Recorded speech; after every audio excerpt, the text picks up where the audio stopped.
ते नर दो जग जाएंगे सब भागे रविदास। यदि अंदर की बजाय बाहर बाहर का दिखावा कर रहे हैं संतों का सम्मान करने के लिए भी, तो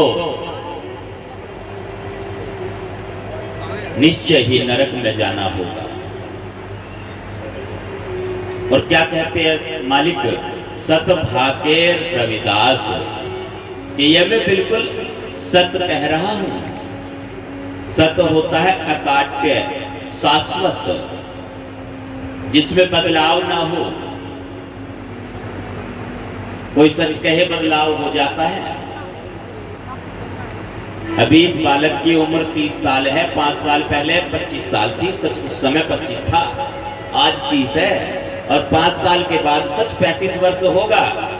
तो बदलाव तो हो रहा है ना, परंतु सत्य होता है शाश्वत, जो बदलता नहीं है, स्थिर रहता है, टिकाऊ है।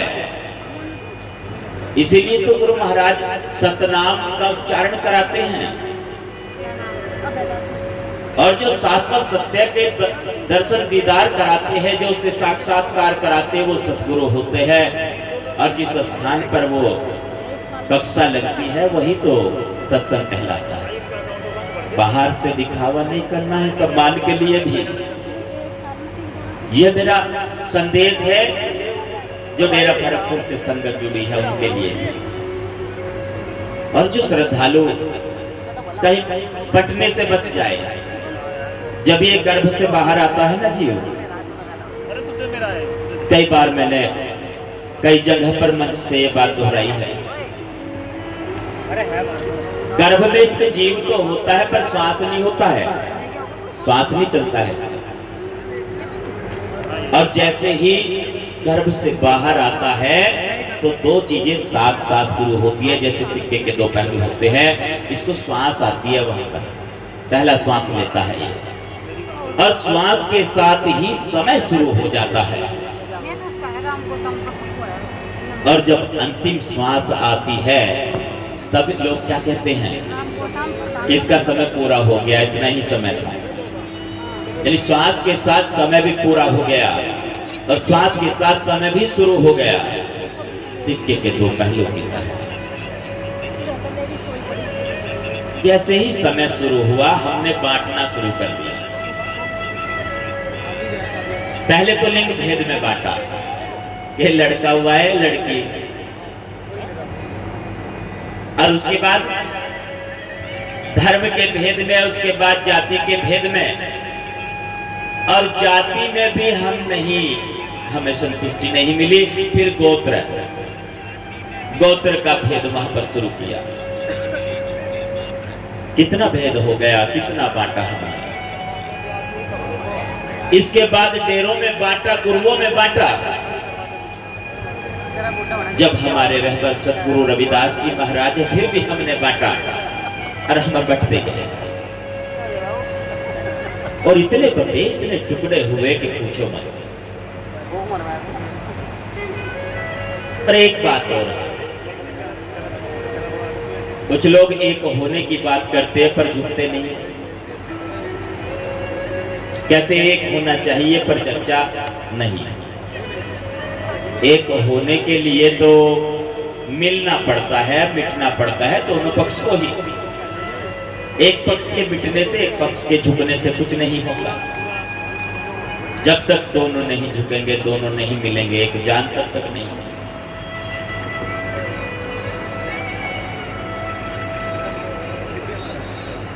बाहर से दिखावा न करें।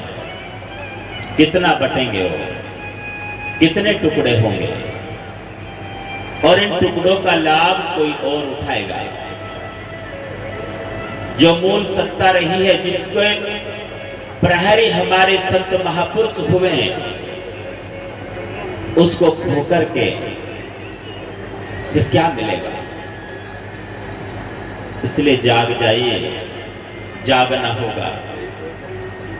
जागो रे जिन जागना, अब जागन की बार। फिर क्या जागे नानका, जब सो जा पैर पसार। फिर क्या जागोगे जब वो समय भी निकल जाएगा और सांस भी। ये दोनों चीजें ना, ये अमूल्य है। श्वास भी अमूल्य है और समय भी अमूल्य है। एक वस्तु होती है बहुमूल्य, जिसकी ज्यादा कीमत होती है और वो कीमत चुकाकर उसको खरीदा जा सकता है, परंतु एक होती है अमूल्य, जिसकी कीमत ही ना हो, वो उसे खरीदा ही ना जा सके। दोनों ही समय और श्वास ऐसे ही है, इनको खरीदा नहीं जा सकता, चाहे सारा धन दौलत राजपाट कुछ भी दे दिया जाए। संत फरमाते हैं, कहता हूं कहे जात हूं, कहत बजाऊं ढोल, श्वास जो खाली जात है त्रिलोकी का मोल। तीनों लोक की संपत्ति भी यदि दे देंगे ना, तो एक श्वास भी नहीं उठाता नहीं ले सकते। हाँ, अंतिम समय पर जो सपोर्ट लगती है ना, उससे इतना तो करा देते हैं, थोड़ा थोड़ा, पर मिलने देते हैं परिवार वालों को, जाओ दर्शन करो आ जाओ वापस। श्वास नहीं आती, कितनी कीमत है, वो समय नहीं लौटता है, और समय सबके पास सीमित है और श्वास भी सीमित है। वही 24 घंटे का समय है, चाहे उसको आप रोकर के बिताएं, चाहे हंस कर के बिताएं, चाहे घृणा नफरत ईर्ष्या बेईमानी में बिताएं, और चाहे परोपकार सद्भाव सेवा सुमरन सत्संग में बिताए, दूसरों की मदद करके उस समय को खर्च करें। वो आपके खुद के हाथ में है, और जब समय बीत जाता है फिर नहीं।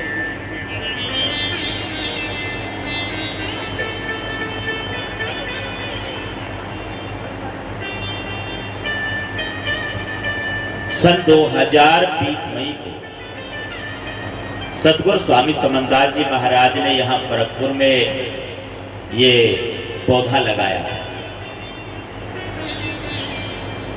और तब से आज 25वां कार्यक्रम है यहाँ। और वर्ष 2008-2009 से मुझे यहाँ सेवा का सौभाग्य प्राप्त हुआ, गुरु जी के आदेश से, उनकी अनुकंपा से। तब से आप सबसे रूबरू हो रहा हूँ, आप सबका प्रेम मिल रहा है।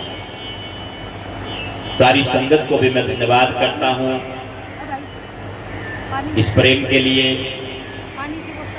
और जो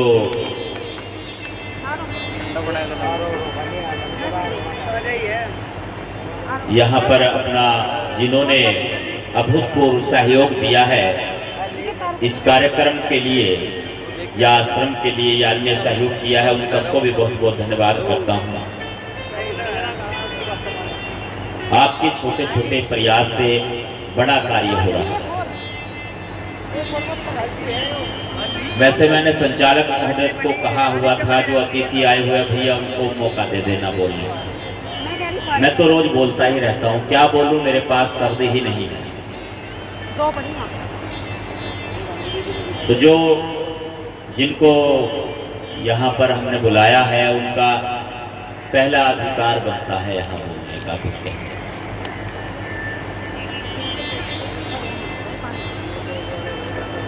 मुझे तो लगता है जब कोई और बोल रहा होता मैं ही बोल रहा हूँ। अगर आपको भी लगे ऐसा ही है तो फिर नंबर के ऊपर छीना झपटी ना, तो शायद ठीक हो जाएगा। परम पुरुष गुरु भेटिया पूरब लिखत ललाट, उन मन मन मन ही मिले चित्त बजर कपाट।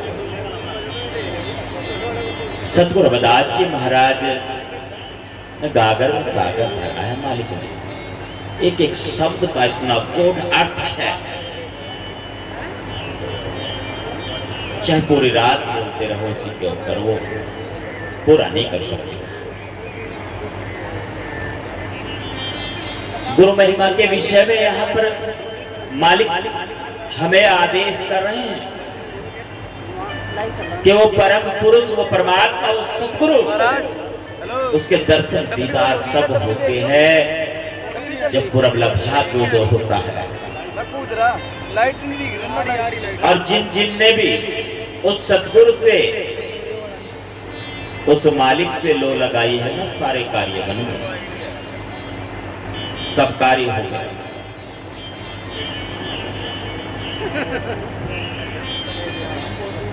अभी ये सामने एक बैनर लगा है बुक स्टॉल का।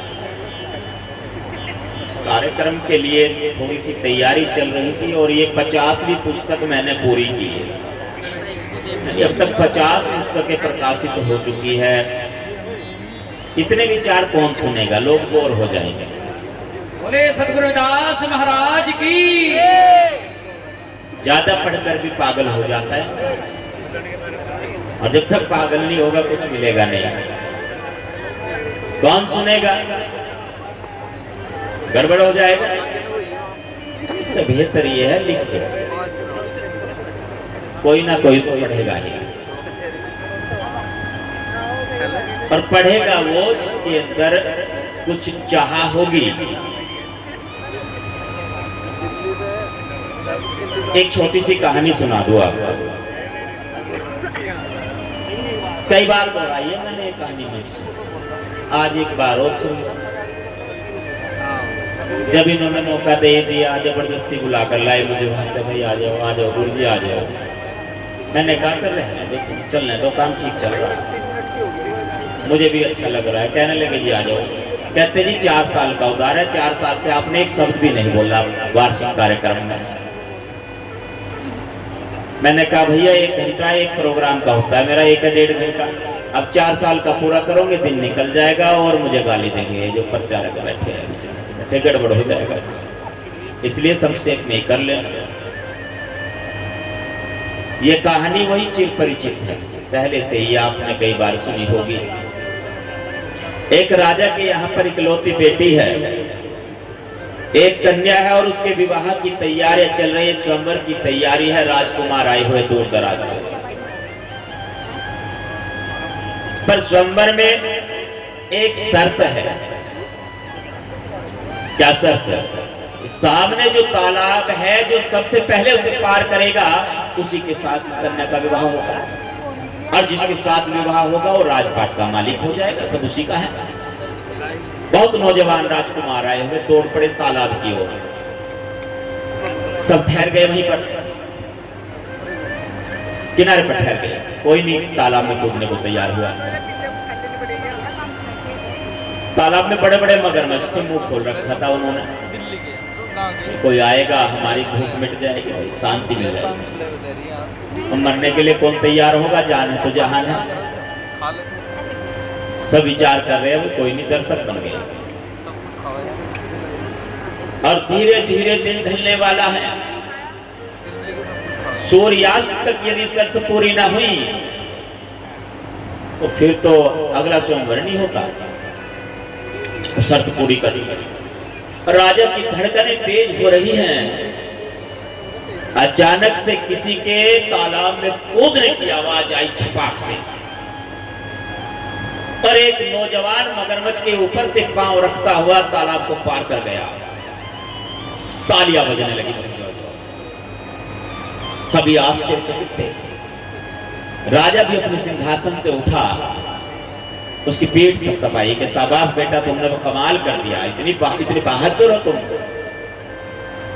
उस नौजवान ने कहा महाराज पहले मुझे इस भीड़ से पूछना है धक्का किसने दिया था मुझे। तो स्वेच्छा से नहीं कूदा था तालाब में, भीड़ थी। वो आगे खड़ा था, किसी ने पीछे से खिसका दिया आगे। तो वापस जा नहीं सकता, तो जान बचाने के लिए तालाब को पार करना। ऐसा नहीं होना चाहिए कि आप दबाव में, ना ना ना, वो दबाव बन गया ना, प्रेशर बन गया, वो नहीं होना चाहिए। बाहर अंदर से देखो बैठकर थोड़ी देर, भाग दौड़ को छोड़ करके, सारे जंजाल को छोड़ करके संतों के चरणों में बैठ करके देखो एक बार अंदर से, और उस चीज को अनुभव करें कि हाँ अनुभव कैसा होता है। वो बचपन वाला अनुभव कैसा होता है जब गुरु बताते हैं कि तुझे बच्चा बनना पड़ेगा। उसको पाना है ना, कहते बच्चे में भगवान होता है, तो बच्चे जैसा बनना पड़ेगा। उसको समय का ही नहीं पता है, उसको किसी मोल भाव का नहीं पता है, चालाकी नहीं है उसके अंदर। जब सारी चीजों को खोकर के बैठोगे संतों के चरणों में तो बहुत कुछ पा जाओगे। बोलिए सदगुरु स्वामी समनदास जी महाराज की। एक बार गुरु जी के चरणों में बैठ करके मुझे कुछ सुनने का मौका मिला। सदगुरु स्वामी समनदास जी महाराज ने शेख फरीद के विषय में एक कहानी सुनाई थी, आपके सामने दोहरा रहा है। शेख फरीद नाम सुना होगा आपने, जिन्होंने नाम नहीं सुना उन्होंने एक साखी तो सुनी ही होगी। कागा रे तू बावरा मेरा चुन चुन खाइए मांस, मेरे दो नैना ना खाइए मैं गुरु मिलन की आस। वो शेख फरीद की कहानी सुनाई गुरु जी ने, स्वामी समनदास जी। एक वाणी भी है, शेख फरीद कुएं में लटके सूली चढ़े मंसूर। वाणी है ना, क्या गावे घर दूर दीवाने क्या गावे घर दूर। जो साध है या जो प्रचारक है उनको इसका भाव पता है, याद भी हमको। शेख फरीद बचपन में बहुत नटखट है और माँ परेशान है, तो काम नहीं करने देता कुछ। तो ऐसे बच्चे को माँ किसी न किसी काम में उलझा देती है। तो उसको भी माँ ने कहा तू नमाज पढ़। नमाज पढ़ने का पता नहीं था उसको। कहता माँ नमाज पढ़ू तो पर मिलेगा क्या कुछ नमाज पढ़ने से? अब यहाँ पर थोड़ा सा समझेंगे। अच्छा क्यों सत्संग में क्यों आते हैं? कुछ मिलेगा? पूजा पाठ भजन किसी भी धर्म मजहब में चले जाओ करना पड़ता है, अपना अलग अलग भले ही तरीका हो, परंतु करते हैं। पर मन में होता है कि क्या मिलेगा। कोई घर की बरकत के लिए सुख शांति के लिए करता है, कोई मन की शांति के लिए करता है, कोई रोजगार कारोबार में तरक्की के लिए करता है, यानी प्रतिफल की इच्छा। बचपन में वो बच्चा कहता है अपनी माँ से मैं नमाज पढ़ूंगा तो मुझे क्या मिलेगा? माँ ने कहा खजूर मिलेगा तुम्हें।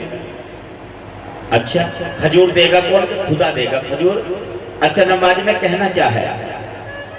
कहना ये है कि बस ये कहते रहना ऐसे, जब माथा जमीन पर लगाओगे कहना खुदा मुझे खजूर दे दे। एक चटाई बिछानी है, चटाई बिछाई और बस ये कहना खुदा मुझे खजूर दे दे और सब भूल जाना। उसने कहा ठीक है। वो बच्चा जैसे ही माथा जमीन पर टेका और कहता है खुदा मुझे खजूर दे दे, और जब उसमें काम में मस्त हो गया माँ ने कपड़े में चार पांच खजूर लपेटे और चटाई के नीचे रख दिए। बच्चा उठा थोड़ी देर के बाद, कहने लगा माँ खजूर तो मिले नहीं, खुदा ने मेरी बात सुनी नहीं है क्या? तब माँ ने कहा जो ऐसे नीति खाकर नहीं देते हैं कुछ, देखो क्या पता चटाई के नीचे कहीं हो। तो बच्चे ने देखा चटाई हटाकर तो खजूर, बड़ा प्रसन्न हो गया। कहता तो रोज नमाज पढ़ूंगा, आपकी कोई मनोकामना पूरी हो जाए, आप भी कहोगे ऐसे ही। ठीक है, रोज चलने लगा वही काम और माँ चुपके से 4-5 खजूर कपड़े में लपेटकर चटाई के नीचे रख देती। एक दिन माँ भूल गई खजूर रखना। माँ को तो याद नहीं रहा खजूर रखना भी है या नहीं। और शेख फरीद वो बालक है, जब वो बार बार दोहरा रहा है, वो अंदर से छल नहीं है, पाप नहीं है हृदय में, चालाकी नहीं है, घृणा नहीं है, ईर्ष्या नहीं है, नफरत नहीं है, सारी चीजें नहीं है ये। और पुकार रहा है कि खुदा मुझे खजूर दे दे। जब उसका वो कार्यक्रम पूरा हो गया और रोज की तरह कपड़ा हटा करके वो चटाई हटा करके देखा तो एक कपड़े में वही 4-5 खजूर हैं और वो उनको खा रहा है। माँ ने देखा, अरे खजूर कहाँ से लेकर आया तू? उसने कहा खुदा ने दिए हैं। माँ सोचे खुदा ने कौन से ने दे दिए, मैं तो रख कर नहीं आई हूँ आज। दरअसल माँ भी खुदा ही है। माँ खुदा होती है, भगवान का रूप होती है माँ। बहुत कम वैसे कहते तो है, कह देते हैं हाँ भाई माँ भगवान का रूप है, भगवान का रूप है, पर यहाँ से स्वीकार नहीं हो पाती बात वो। क्यों? क्योंकि जब बच्चा बड़ा होने लगता है ना तो माँ बाप में कमियां निकालने लगता है। वो फिर उसको माता पिता की बात चुभने लगती है। अगर माता पिता की सीख गलत लगने लगे, माँ बाप की कही हुई बातें बच्चे को चुभने लगे, तो उसे ये समझ जाना चाहिए कि बेटे तू बिगड़ गया है। सदगुरु सुमनदास जी महाराज की, आचार्य गौरपाल सिंह ब्रह्मचारी जी महाराज की। आज एक बहुत बड़ी समस्या है समाज में।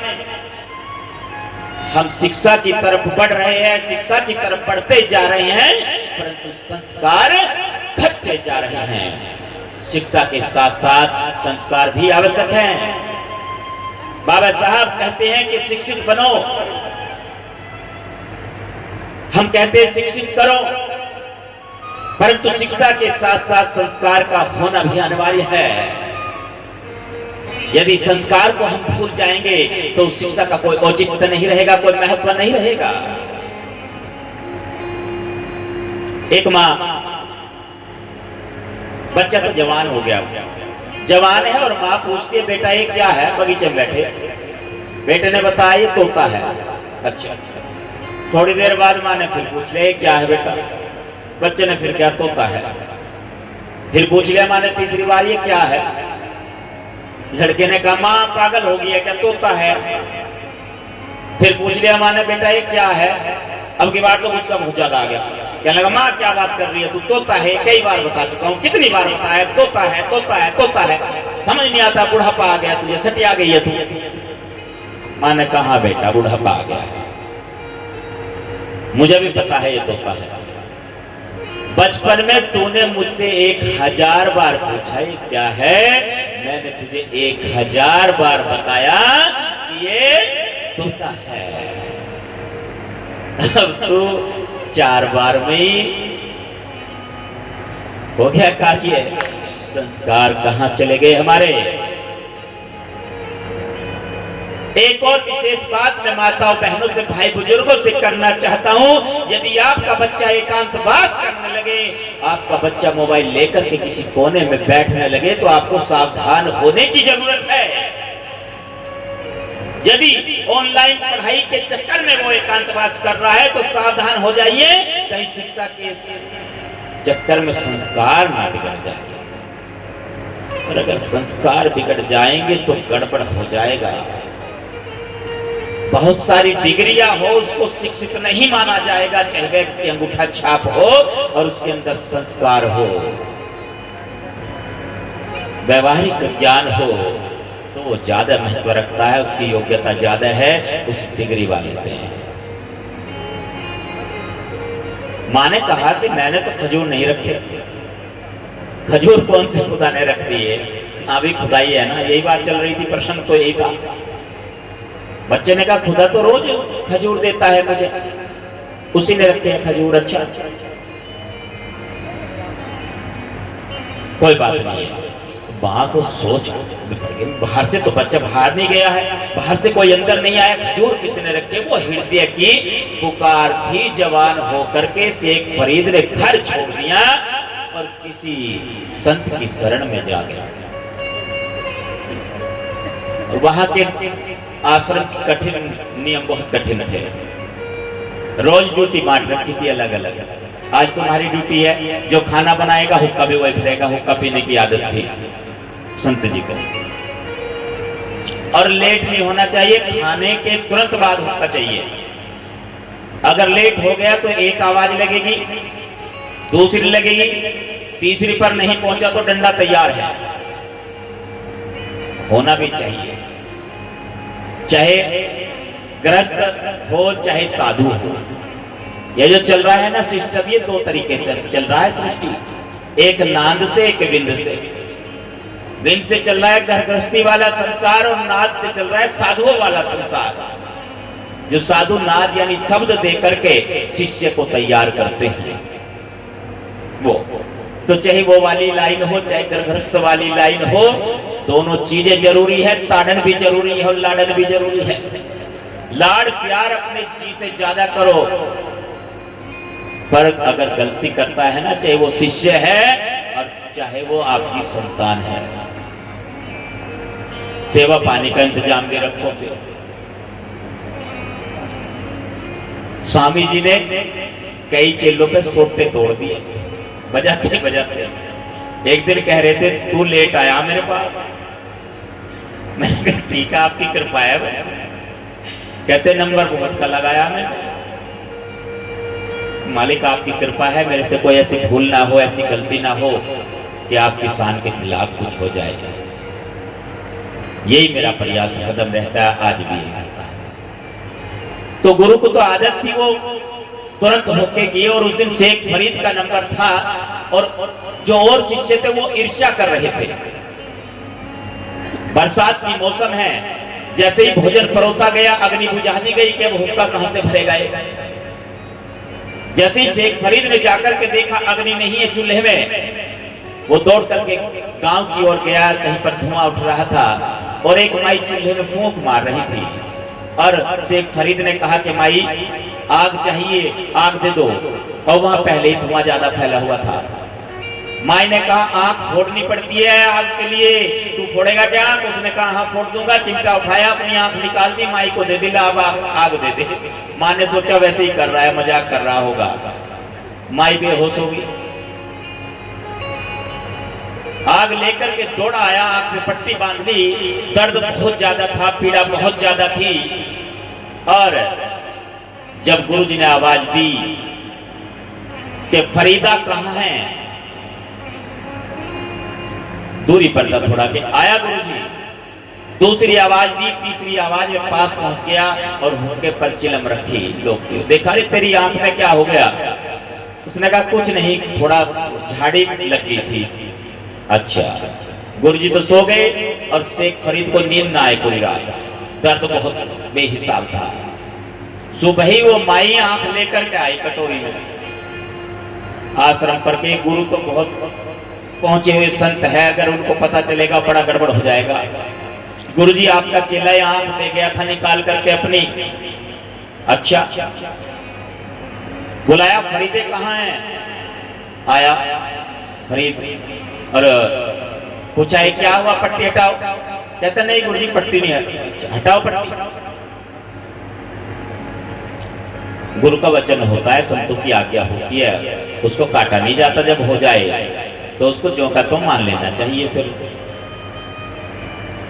कृपा तभी तो होती है, अगर उसमें बदलाव करेंगे दिक्कत हो जाती है। फिर तो फरीद ने तो मान ली बात मान ली, पट्टी हटाई। तो वहां तो आंख जो की तो है, आंख तो कहीं नहीं गई, आंख वहीं पर है। गुरु के दर्शन करने के लिए आंखों के मेरे आंखों से गुरु के दर्शन होने चाहिए। गुरु का मतलब कोई देह नहीं है, गुरु होते शब्द। हम सोचने लगे सतगुरु स्वामी समनदास जी महाराज देह रूप में हमारे पास में नहीं है, शब्द के रूप में है। उनकी शिक्षाएं हमारे साथ है, हमारे पास है। ये बात भी तो समझने की और मानने की है बंधु। वही शेख फरीद जब गुरुजी शरीर पूरा कर गए और उन्होंने कहा था कि हठ योग यानी उसको हठ से हासिल करना, पाँव में रस्सी बांधी। 12 साल में कुल 50 किलो अन्न खाया था शेख फरीद ने। उसके बाद 12 साल में 50 किलो अन्न, और पाँव में रस्सी बांधकर कुएं में उल्टा लटकना शुरू कर दिया। और जो बच्चे आते थे उस रस्सी को हिलाते थे और कुएं में कभी इधर लगता था शेख फरीद, कभी इधर, जख्मी लहूलुहान हो जाता था। थोड़ा अन्न लेने के लिए जब बाहर आता था सारे शरीर का मांस खत्म हो गया। एक दिन पेड़ की छांव में लेटा है तो एक कौवा आया और उसने देखा कि मरा हुआ है, कोई लाश है। देखा सारे शरीर पे तो कहीं मांस है ही नहीं, हड्डियां बची है और मांस के रूप में सिर्फ ये आंख बची है। आंख को ही खा लेता हूं। तब वो कौवा यहाँ पर बैठा और आंख में चोंच मारने की तैयारी में था। शेख फरीद ने आंख खोली और तब कहा था कि कागा रे तू बावरे, मेरा चुन चुन खाइए मांस, चाहे सारा खा जा, जो भी बचा है ना खा ले उसको, पर मेरे दो नैना मत खाइए, इनमें गुरु मिलन की आस, इनको मत छेड़ना। वापस कुएं में लटक गया शेख फरीद। एक पहुंचे हुए संत थे, वो आए, उन्होंने रस्सी खींची, बाहर निकाला। क्या कर रहे हो तुम? कि मैं उस परमात्मा के दर्शन करना चाहता हूं।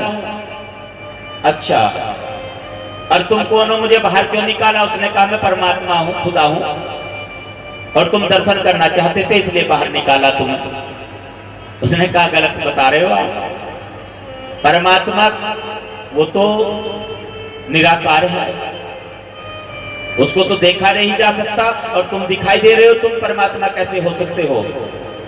तब उसने कहा, संत जी, जब उसे देखा नहीं जा सकता तो तुम देखने की चाह क्यों रख रहे हो? तुम्हारा सिद्धांत गलत है, उसको बदल दीजिएगा। तब शेख फरीद ने कहा था कि मेरा सिद्धांत गलत है या सही है, मैं इस बात को नहीं मानता। जो मेरे गुरु ने मुझे शिक्षा दी है वो सही है, मैं इस बात को मानता हूँ। बोलिए सतगुरु स्वामी समनदास जी महाराज की। संतों और गुरुओं की जो शिक्षा होती है, जो उनका आदेश और उपदेश होता है, वो ईश्वरोधार्य होता है, उसी से तो काम चलता है। बड़े स्वामी जी ने, स्वामी ज्ञान भिक्षुक जी महाराज ने स्वामी समनदास जी को, उस समय नाम समनदास जी तो था नहीं, हुक्मचंद था नाम, भविसा शामली के पास है, वहां गड्ढा खोद दिया एक बहुत बड़ा जमीन के अंदर, और कहा कि बैठ जाओ इसमें, किंतु परंतु क्यों, लेकिन वेकिन कुछ नहीं हुआ। बैठ गए, ऊपर से बंद कर दिया उसको, कूंड रख दी, पहले कूंड होती थी पशुओं को चारा खिलाने के लिए, वो कूंड उसके ऊपर रखी, और स्वामी ज्ञान भिक्षुक जी महाराज ने अपनी खाट बिछा ली उसके ऊपर कि कहीं चेला निकल के भाग न जावे, जब अंदर दम घुटेगा, घुटन होती है अंदर। और महाराज बैठे रहे 40 दिन तक वहां। 40 दिन के बाद वो सब सामग्री वहां से हटाई गई, बाहर निकाला गया, और बाहर निकालकर स्वामी ज्ञान भिक्षुक जी ने कहा कि अब तो सब रूप बदल गया, नाम बदल गया, आज से लोग मुझे समनदास के नाम से जानेंगे। ये होती है संतों की रजा, गुरुओं की कृपा, के वचन ना कटे। सत्संग क्या सिखाता है? सत्संग, वचन का पालन, डिसिप्लिन, अनुशासन।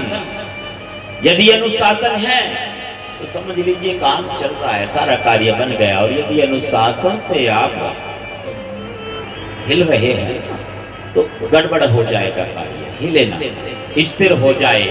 अब ये माइक लगाया है हाथ में, मैं कम पकड़ता हूँ माइक को, क्योंकि मुझे स्टैंड की जरूरत है, स्टैंड की आदत है मुझे, मेरा एक स्टैंड है। आप भी अपना एक स्टैंड रखें, एक आधार रखें, अनुशासन, डिसिप्लिन। क्या होगा? फिर काम चल जाएगा, सारा कार्य हो जाएगा। चलिए अब इस बात को समेट रहा हूं, और भी वक्ता है जो हमारे सिरोधार्य है, और मैं संचालक महोदय से आग्रह करता हूं कि सभी को मौका दिया जाना चाहिए, सबका मान सम्मान रहना चाहिए। यदि किसी वक्ता को किसी कारणवश मौका नहीं मिलता है तो मंच की ओर से मैं माफी चाहता हूं उनसे, और उम्मीद करता हूं कि आप जरा भी दिल में मलाल न रखिएगा। यह आपका अपना कार्यक्रम है। सभी संतों से भी मेरा आग्रह है, आप मेरे से वरिष्ठ है, बुजुर्ग है, सीनियर है, आप अपना आशीर्वाद रखना मेरे ऊपर, इस आश्रम के ऊपर, सारी संगत के ऊपर आप अपनी कृपा रखना, आप इसी प्रकार दर्शन दीदार देते रहना। एक दो बात आपको आपके सामने रखकर मैं रजा चाहता हूँ। सतगुरु स्वामी समनदास जी महाराज के आदेश से, उनकी कृपा से, जो सतगुरु रविदास जी महाराज के नाम से एक स्कूल बनाने की मुहिम चल रही थी, अगले वर्ष अर्थात फरवरी से जो एडमिशन होंगे वो एडमिशन की तैयारी चल रही है विद्यालय में। इसीलिए हमने थोड़ा सा विराम दे रखा था कि इनकी बार आपको खुशखबरी बढ़िया सी देंगे भाई। एडमिशन के लिए ही हमारी टीम जाएगी आपके पास, जो भी आसपास वाले हैं, और ये चेन बना देनी है गुरु महाराज के नाम से स्कूल की। जितना उधार 5 साल का रहा ना, मालिक कृपा करेंगे वो सारा पूरा हो जाएगा। बोले सतगुरु रविदास महाराज की, सतगुरु समनदास जी महाराज की, आचार्य गौरपाल सिंह ब्रह्मचारी जी महाराज की। और सिर्फ शिक्षा ही नहीं, संस्कार देंगे, उसमें संस्कार। तैयारी हो चुकी है बढ़िया वाली, बहुत बढ़िया तैयारी चल रही है। आप सबका प्रेम चाहिए, आप सबका सहयोग चाहिए। आपके प्रेम से ही हमें बल मिलता है। और साथ ही साथ जितने भी जो जनसेवा के कार्य आश्रम की ओर से चल रहे हैं वो इसी प्रकार चलते रहेंगे। जो ध्यान की, सुमरन की, मेडिटेशन की बात है उसके लिए जल्दी ही एक शिविर का आयोजन किया जाएगा। एक पुस्तक भी हमारी है, ध्यान साधना रहस्य, उसमें कई विधियां बताई है ध्यान की। जो जिज्ञासु ध्यान से संबंधित कक्षा में शामिल होना चाहते हैं वो स्टॉल पे अपना नाम भी नोट करा देंगे, वहाँ नाम, एड्रेस, मोबाइल नंबर, अपना पंजीकरण भी करा दीजिएगा। और उम्मीद करता हूँ आप सभी का सहयोग इसी प्रकार मिलता रहेगा। फिर से सभी संतों का मैं मान सम्मान करते हुए सभी का अभिवादन करता हूँ। सतगुरु रविदास जी, सतगुरु ज्ञान भिक्षु जी, सतगुरु स्वामी समंतदास जी महाराज को बंदगी करते हुए, विश्वरत्न बाबा साहेब डॉक्टर भीमराव अंबेडकर को सादर नमन करते हुए मैं रजा चाहता हूँ। विश्वरत्न बाबा साहेब डॉक्टर भीमराव अंबेडकर, जिनकी कृपा से आज हम सब यहाँ तक पहुँचे हैं, उनके जो शिक्षाएं हैं, जो उनका जो आदेश है, जो विचार हैं, बाबा साहब कहते हैं कि विचार को संभाले रखना। विचार पौधे की तरह होता है, यदि उसको पानी नहीं दोगे तो वो मुरझा जाएगा। यदि विचार को आप प्रसार का पानी नहीं दोगे तो विचार भी मुरझा जाएगा, चाहे वो विचार किसी का भी हो, किसी भी महापुरुष का हो। इसलिए और चीज को छोड़ करके सिर्फ एक पर ही ध्यान दे दें, शिक्षा। जैसे हमारे जयराम गौतम जी भी कहते हैं, भाई एक ही चीज है जो गरीबी से मुक्ति दिला सकती है, वो है शिक्षा। बात तो ठीक है, बहुत अच्छा है। इसलिए शिक्षा और संस्कार दोनों को साथ लेकर चलना है। शिक्षण, प्रशिक्षण और परीक्षण, 3 चरण होते हैं शिक्षा के। शिक्षण, प्रशिक्षण और परीक्षण। यदि हमने इसका उल्टा चलने का प्रयास किया, परीक्षण हमने पहला शुरू कर दिया तो गड़बड़ हो जाएगा काम। शिक्षण, प्रशिक्षण, ट्रेनिंग जरूरी है। ट्रेनिंग के बाद तब परीक्षण करें, तब प्रयोग करें, फिर देखिए क्या होगा, फिर तो आनंद ही आनंद है। तो गुरप्यारी साध संगत जी, आपकी सेवा में सतगुरु समंतदास जी ध्यान योगाश्रम की पूरी टीम, बेगमपुरा सोच संस्थान चैरिटेबल ट्रस्ट की पूरी टीम, पूरी कार्यकारिणी आपकी सेवा में हाजिर है। और इस कार्यक्रम को संवारने में जो बेगमपुरा सोच संस्थान चैरिटेबल ट्रस्ट के सदस्यों ने, कार्यकारिणी ने, मेंबरान ने और पूरे समाज ने जो सहयोग दिया है, आप सबका बहुत बहुत आभार, बहुत बहुत धन्यवाद करता हूँ। और रजा चाहता हूँ संचालक महोदय से आग्रह, कार्यक्रम को सुचारू रूप से चलाए। सतनाम सतनाम सतनाम जी।